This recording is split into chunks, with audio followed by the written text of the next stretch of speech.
Savez-vous que les établissements de ce monde, dont toute la raison d'être et toute l'ambition est d'avoir de l'argent, de manier de l'argent, de posséder de l'argent? Auriez-vous jamais pensé que de tels établissements pourraient en venir un jour à redouter la seule pensée d'avoir de l'argent entre leurs mains, si bien que les banquiers aujourd'hui n'ont que faire de l'argent qu'on leur propose?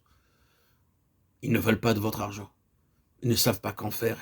Ils ne veulent pas accepter la responsabilité de son placement. C'est un symptôme terrible.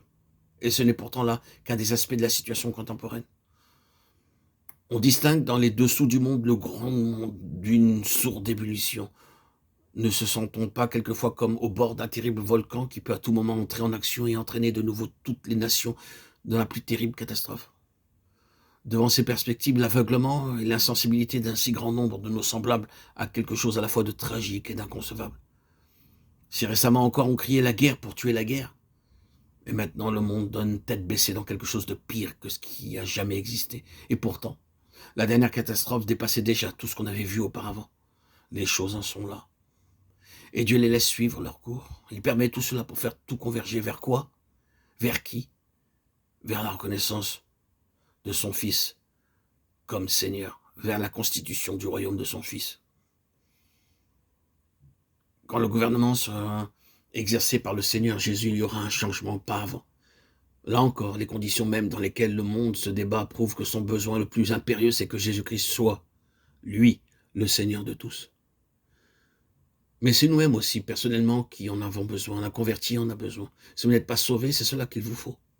Que le Seigneur Jésus soit Seigneur de votre vie et dans votre vie. Vous avez besoin de lui pour vous sauver. Oh, ce qu'il vous faut surtout, votre besoin le plus urgent, c'est qu'il exerce son autorité de Seigneur.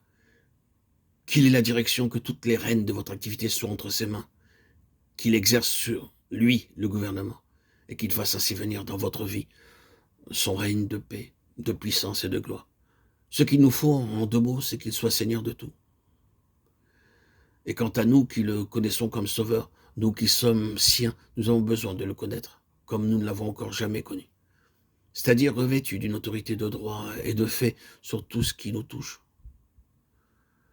Ce qu'il faut aux croyants, c'est que le Seigneur Jésus monte effectivement sur le trône, prenne en main le gouvernement et exerce sur tous les départements de notre vie le pouvoir auquel il a droit. Notre pensée, notre imagination, notre intelligence doivent plier sous sa direction et se soumettre de bon gré à son empire. Les désirs de nos cœurs, nos affections doivent reconnaître sa souveraineté, notre volonté, nos décisions, tout ce qui représente une détermination à prendre ou un choix à faire doivent lui être subordonnés.